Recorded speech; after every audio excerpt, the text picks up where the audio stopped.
পৃথিবীতে এখন সবচেয়ে বিপদের মধ্যে আছে মানুষ। তাদের কি অস্তিত্ব, কার অস্তিত্ব থাকবে, কার অস্তিত্ব থাকবে না, কেউ বলতে পারবে না। যে যার নিজের জাতি নিয়ে টানাটানি করছে। সারা বিশ্ব জুড়ে এরকম লড়াই চলছে, বিশাল যুদ্ধ বেঁধে গেছে। মানে কেউ চায় না যে সারা গ্লোবাল পিস হোক। সবাই তার স্বার্থ নিয়ে ব্যস্ত, যে তার কমিউনিটি কী করে পাওয়া। কিন্তু এদিকে যারা গরিব তারা আরও গরিব হয়ে যাচ্ছে, আর যারা বড়লোক একচেটিয়া তারা খুব পয়সা কামাচ্ছে চারিদিক দিয়ে। কিন্তু এইভাবে তো দেশটা চলছে।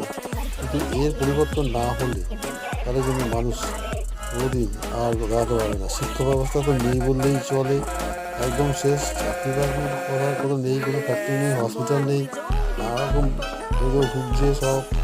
আর এক ধরনের লোক তারা সব 1 কোটি কোটি টাকা মারি খেয়ে বসে আছে। বোকা পাবলিক আমরা।